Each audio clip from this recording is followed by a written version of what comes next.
बिस्मिल्लाहिर्रहमानिर्रहीम, अस्सलाम वालेकुम। मैं सैयद इमरान शफ़क़त आपकी खिदमत में हाज़िर हूँ। हमने ये 3-4 दिन पहले ख़बर आपको दे दी थी कि 2 जजों का इख्तलाफ हो चुका है। आज बल्कि कल रात को 12 बजे के बाद तकरीबन ये वाला इख्तलाफ खुलकर सामने आ गया। उससे पहले जब मैंने वो वीलॉग आपसे शेयर किया था तो आपको बताया था कि जो लाहौर हाई कोर्ट की जो वेबसाइट है उसके ऊपर इस का जो स्टेटस है शहबाज शरीफ की दरख्वास्त का, यानी दरख्वास्त ज़मानत का, वो तब्दील हो चुका है।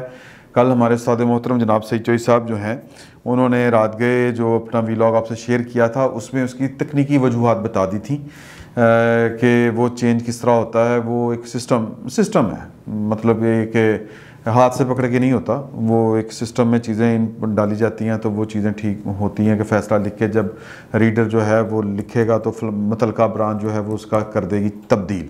पहले वो अलाउड का था क्योंकि दोनों जजों के दरमियान जो चीज़ें सामने की हैं कि फ़ैसला जो था इत्तफ़ाक़ राय से हुआ, वो बेल मंजूर कर ली गई। लेकिन 4 दिन बाद ये खुल के बात सामने आई, लेकिन उससे अगले दिन ही ये वाली बात जो थी वो सामने आ गई थी कि किस तरह करके मामला गड़बड़ हो चुका है। और इसके ऊपर मुस्लिम लीग नून जो है वो इस फ़ैसले को उस तरह से ताबीर करेगी कि ये जो फ़ैसला है ये किसी के दबाव में किया गया है, ज़मानत लेके ज़मानत वापस लेना। और अब अगर हम जो इख्तलाफी नोट आया है उसके ऊपर जाएं तो वो इख्तलाफी नोट कम है बल्कि इल्ज़ामात की पुड़िया है, वो इख्तलाफी नोट नहीं है जो एक दूसरे के ऊपर लगाया जा रहा है। और वो फ़ैसला आपने करना है कि इन दोनों जजों में बात कौन ठीक कर रहा है और कौन गलत कर रहा है। देखें, बुनियादी तौर पर मैं चूँकि कोर्ट रिपोर्टर रहा हूँ, मुझे अंदाज़ा है कि ये चीज़ें या जो बेंच है ये किस तरह से काम करता है। और जो जज बनता है लाहौर हाई कोर्ट का, अगर वो वकीलों में से हो तो वो तकरीबन कोई 18 साल जो है वो 15-18 साल उसने लाहौर हाई कोर्ट में प्रैक्टिस की हो तो फिर उसको कंसीडर किया जाता है। वैसे तो 10 साल की शर्त है, लेकिन जब लगाया जाता है तो इतनी वो मिनिमम 10 साल की है, 15-18 साल की प्रैक्टिस हो तो वो लगाया जाता है। और इस प्रैक्टिस में 2-3 तरीके होते हैं कि आप अदालत जो है वो बेंच जो है वो उमन अगर इत्तफाक़ राय हो तो वो अदालत में भी, यानी फौरी तौर पर वो कोई छोटा मोटा केस हो, जो छोटे जराइम के से मुतल्लिक केस होते हैं या जो कह लें बड़ी पब्लिक फिगर्स के नहीं होते केस, उनके अलावा तो वो अदालत में ही फ़ैसला सुना देते हैं हाँ या ना में, दोनों सूरतों में। अगर थोड़ा सा हाई प्रोफाइल केस हो तो वो और बंदा की बेल बिफोर अरेस्ट हो तो वो कहते हैं कि जी कि हम थोड़ी देर बाद सुनाते हैं, ये भी होता है। और अगर कोई बड़ा हाई प्रोफाइल केस हो तो फिर वो अंदर जाके जज वहाँ मशावरत करते हैं कि मेरे नज़दीक यूँ बनता है, ये पॉइंट्स बनते हैं। तो वो क्योंकि बेंच के ऊपर बैठ के भरी अदालत में, चलती अदालत में इतनी लंबी मशावरत मुमकिन नहीं होती, तो फिर वो अंदर जाके बैठ के मशावरत कर लेते हैं। और अपना जो कोई भी जो ऑफिसर ऑफ द कोर्ट होता है वो बेशक वो रीडर होता है, वुमन अर्दली नहीं होता, तो वो रीडर को बता देते हैं कि जी कि हाँ जी कि फ़ैसला अनाउंस है और या नहीं है। वो आप जाके यानी फ़ैसला अनाउंस है या नहीं से मुराद ये मैं कहना चाह रहा हूँ कि ज़मानत मंजूर है या नहीं है, ये बाहर जाके आप अनाउंस कर दें। मुझे याद है, कई केस याद है, लेकिन हाफ़िज़ सईद साहब का मुझे केस याद आ गया। उसमें जो जस्टिस मियां नज़ीर जो हैं वो उसामा साहब के वालिद ये हाफ़िज़ सईद साहब के वकील थे तब। तो जब उनकी नज़रबंदी चैलेंज की गई थी तो वो जो कोर्ट थी उसने अंदर से लिख के भेज दिया था कि रीडर ने आके बाहर सुनाया था। भरी अदालत बैठी हुई थी तो वो जजों ने वो आके यानी अंदर जाके फ़ैसला उनको बता दिया और उन्होंने बाहर आके सुना दिया कि जी कि ये जो ज़मानत है या जो नज़रबंदी है ये ख़त्म की जाती है। तो इस तरह के हाई प्रोफाइल केसों में जब मुशावरत जो है वो ज़रा तवालत पकड़े या गहरी मुशावरत करनी हो तो फिर वो चैम्बर में जाके काम करते हैं। और ये नहीं होता कि वो कोई ऐसी अगर इख्तलाफ है तो मुबहम इख्तलाफ नहीं होता 2 जजों के दरमियान, ये बात तय है। जो बंदा ये कहे, अब वो सही बकौल सईद चोई साहब के, वो आपने सुन ली होगी उनकी बात के जो जस्टिस अज़द गुरयाल साहब हैं वो कहते हैं कि जी कि मैंने इनको कह दिया था कि आप देख लें। आप देख लें का क्या मतलब होता है? इंतहाई मुबहम बात है कि आप देख लें। अगर उन्होंने ये कहा है, अव्वल तो ये इतनी मुबहम बात, वो जज हैं, जज मतलब वो वकालत करते हुए इतनी प्रैक्टिस, कानूनी काम करते हुए इतनी प्रैक्टिस, फिर अदालतों और जजों को काम करते हुए देखते हुए इतनी उम्र गुजरी हो, तो वो जनाब इतनी मुबहम बात करेगा कोई कि आप देख लें, यानी कि आप देख लें कि मेरा तो कोई और फैसला है। इस तरह नहीं होता। दो टोक बताया जाता है कि सॉरी सर, वो जज तो ओहदों में के एतबार से सीनियर जूनियर जो हैं वो कोई नहीं होते, क्योंकि उनका जो अदालती इख्तियार है वो सेम होता है। वो चीफ जस्टिस का भी उतना ही इख्तियार है और एक आम जज का भी उतना ही इख्तियार है। तो वो अगर एक जज जो लाहौर हाई कोर्ट का जिसने हल्फ उठाया है और उसको हल्फ उठाए हुए 1 घंटा नहीं हुआ, उसने जाके बेंच पे बैठा है। अमूमन होता ये है कि जब जज हल्फ उठाते हैं तो वो अलामती तौर पर एक केस की जाके ज़रूर समाअत करते हैं, यानी ये हल्फ उठाया और वो चाय शाय पी उठ के चले गए। आधा पौना घंटा लगता है सारे काम में। अदालत में जाके बैठे, वो एक केस लगा होता है और वो आके सुनते हैं और वो एक केस सुन के उस पर अमूमन वो नोटिस ही होते हैं, वो नोटिस करके तो वो चले जाते हैं। तब भी मतलब अगर 1 घंटा सीनियर, एक 60 मिनट की सीनियरिटी भी हो ना, 60 मिनट की सीनियरिटी भी, तो भी वो जज के पास उतना ही इख्तियार है जितना एक 35 साल के सीनियर जज का इख्तियार होगा। ये मैं बात, मेरा पता नहीं मैं अपनी बात समझाने में कामयाब हुआ हूँ कि नहीं। तो सीनियरिटी और जूनियरिटी का कोई मैच नहीं होता आपस में। अदालती इख्तियार, जुडिशल जो इख्तियार है वो सेम होता है। तो वो जज अमूमन जब इख्तलाफ करते हैं तो वो कहते हैं सिंपल कि सॉरी सर, वो मुझे तो लग रहा है कि ये ज़मानत नहीं बनती। वो कहता है जी ओके, झगड़ा कर, नो प्रॉब्लम, कौन सा कोई ज़ाती वहाँ काम होता है, मामला होता है। तो ये तो यूँ लग रहा है कि जिस तरह असद गुराल साहब की बात से, कि जिस तरह जो जस्टिस सरफराज डोगर साहब हैं वो शायद किसी की पख मार रहे हैं। जिस तरह किसी बंदे ने, मैं अल्फाज ये जज साहब की शान नहीं है जो मैं करने जा रहा हूँ, कि इस तरह तो उनके करैक्टर पर वो इल्ज़ाम लगा रहे हैं कि शायद वो पैसे फड़ के बैठे हुए सी। यार इस तरह मतलब ये कि अदालत का तमाशा बना दिया अल्हम्दुलिल्लाह एक जज ने। या मतलब मैं तो अपने तौर पर तो मैं वो वाली बात नहीं करना चाहता कि ठीक तो ये भी है और गलत आप भी नहीं कह रहे।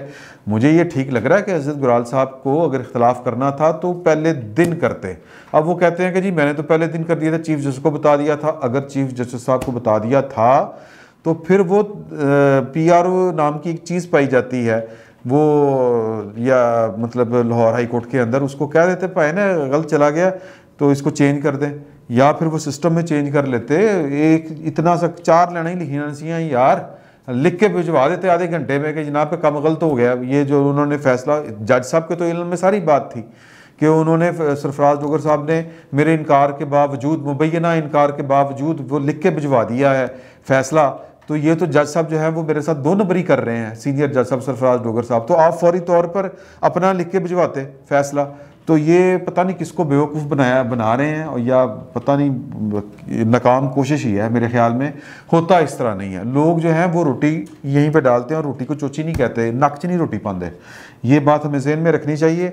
और शहबाज शरीफ साहब जो हैं उनकी ज़मानत, अब बहरहाल वो टेक्निकल बात है और कोई क़यामत नहीं आ गई अगर शहबाज शरीफ साहब बाहर नहीं आएंगे, कोई क़यामत नहीं आ गई। असल चीज़ ये है कि पाकिस्तान का जो मजाक बन रहा है वो पाकिस्तान की सड़कों पर मजाक बन रहा है, वो पाकिस्तान की जो मुंतखब अवान है वहाँ पे मजाक पाकिस्तान का बन रहा है, और जो पाकिस्तान के कानूनी फोरम है, कानूनी ऐवान है, वहाँ पर पाकिस्तान का मजाक बन रहा है। और हम सोचते नहीं हैं कि यार हम कर क्या रहे हैं, और ये अगर तो हम खुद से अपनी नादानी में कर रहे हैं। ये असद गुराल साहब जो हैं वो, उनको चाहिए था कि ये मजाक ना बनाने देते, फौरी तौर पर रिएक्शन देते कि नहीं सर, ये टीवी पे जो चल रही बातें या जिस तरह की बात हो रही है, कम से कम चलें जी। जज टीवी भी नहीं देखते, हम मान लेते हैं। जज मोबाइल भी नहीं देखते, जज व्हाट्सएप और क्या कहते हैं उस ग्रुप में भी नहीं होते। नवाज शरीफ साहब जो कहते हैं मेरे खिलाफ बेंच जो है वो व्हाट्सएप ग्रुप पे बना, हम कहते हैं कि जज व्हाट्सएप भी नहीं देखते, अखबार भी नहीं पढ़ते। वो जो सन डूड वाला कोड ऑफ कंडक्ट है उसी के ऊपर वो कारबंद है और कोई काम नहीं कर रहे, और टीवी भी नहीं देखते, राब्ते भी नहीं है उनके किसी के साथ। तो जज साहब ने तो आपको कोई उसी दिन ही ऑर्डर भिजवा दिया था ना जी, लिख के जी ये तो साइन करो कि हमने बेल ले ली है। तो उस वक्त कर देते आप, तब तो आपके नॉलेज में आ गया था। तो ये जो 4 दिन लटका के शकूक व शुबहात को जन्म दिया गया है, और हम जो शकूक व शुबहात पर यकीन करने के पर वो क्या कहते हैं हक बजानिब है। क्यों है कि साढ़े नाल घट हुई हैं यार। हमारे साथ जो मजाक इस वक्त सड़कों पर जारी है, पाकिस्तान लाहौर की सड़कों पर जारी है मजाक, खून खराबे वाला मजाक, मतलब वो क्या कम है? क्या मजाक हमने भुट्टो की सूरत में नहीं देखा होगा? क्या हमने मजाक वो नवाज शरीफ की सूरत में नहीं देखा होगा कि बात थी कि जी कि ये अपार्टमेंट कहाँ से आए हैं, तो नाअहली आ गई कि जी आपने अपने बेटे से तनख्वाह नहीं ली। मतलब हद होता है कि पहले आप विच हंटिंग इसी को कहते हैं कि पहले आप मुतय्यन करते हैं कि मैंने इस बंदे को सजाए मौत सुनानी है, तो फिर बाद में आप वजूहात ढूंढते हैं कि यार चाहे ऐसा बने सही, ऐ बना नहीं थे, ऐ बना सही। तो पॉइंट ये है कि ये किसके हुक्म के ऊपर पाकिस्तान को मजाक बनाया जा रहा है, ये किसके हुक्म के ऊपर पाकिस्तान के अंदर वो तहरीक निज़ाम मुस्तफ़ा वाले हालात पैदा किए जा रहे हैं। क्या पाकिस्तान में कोई गड़बड़ होने वाली है? जिस दिन ये तहरीक लब्बैक पाकिस्तान वाले आके बैठे थे, मैंने उस दिन, आप याद करें कि मैंने वो कहा था कि दूर की कौड़ी ला रहे हैं आप। एक सियासतदान ने एक सहाफ़ी से जब फ़ोन पे बात की, और वो सियासतदान कोई छोटा मोटा सियासतदान नहीं है, वो पाकिस्तान का मनसबदार रहा है, वो एक वज़ीर रहा है, और उसने जब ये कहा कि मार्शल लॉ लग गया फ़ोन छुट दें, तो हमने उसको कहा, मतलब हमसे मुराद है वो मेरे दोस्त ने कहा उनसे कि सर क्यों मजाक कर रहे हो। फिर जब मुझ तक बात पहुंची तो मैंने कहा ये तो आप दूर की कौड़ी ला रहे हैं, इस तरह ना करें, पहले ही हमारे दिल बड़े कमज़ोर हैं। तो वो हालात उसी तरफ, मुझे तो लग रहा है कि अब तो लोग कह रहे हैं, सोशल मीडिया उठा के देखें कि ये कोई धकेल के पाकिस्तान को उस तरफ लेके जा रहा है। वो जो बात इस्तीफ़ों से चली थी कि जी इस्तीफ़े दें, इस निज़ाम को मफलूज करें, वो किसी की ख्वाहिश थी। फिर अगर वो पूरी नहीं हो सकी किसी भी वजह से कि निज़ाम तलपट हो जाए, तो फिर क्या ये जो हो रहा है कि ये पाकिस्तान का निज़ाम तलपट करने की कोशिश है? तो ये अगेन एक पाकिस्तान का मजाक उड़ाने वाली बात है, और पाकिस्तान का मजाक हमने कई बार उड़ाया है, मतलब रोज़ ही उड़ाते हैं वैसे तो।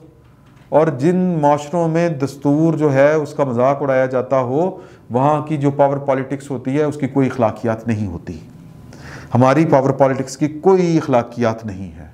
हम अपनी पावर पॉलिटिक्स में अपना टारगेट अचीव करने के लिए हर घटिया टूल भी इस्तेमाल कर सकते हैं और किसी भी सतह तक गिर सकते हैं।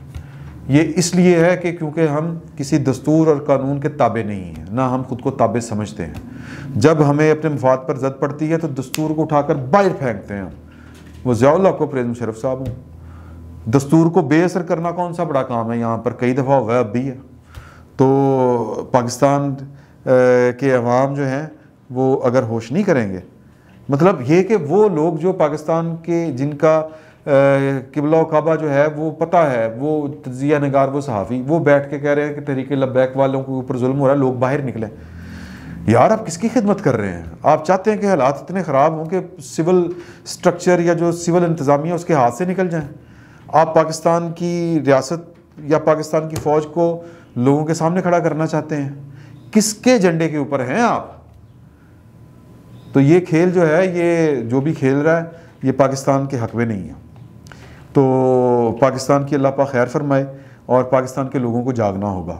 मैं नहीं कह रहा कि वो सड़कों पर निकलें, लेकिन वो आंखें खुली रखें। पाकिस्तान में क्या हो रहा है ये समझें, वरना बहुत देर हो जाएगी। फिल वक्त इतना ही, बहुत बहुत शुक्रिया आपका।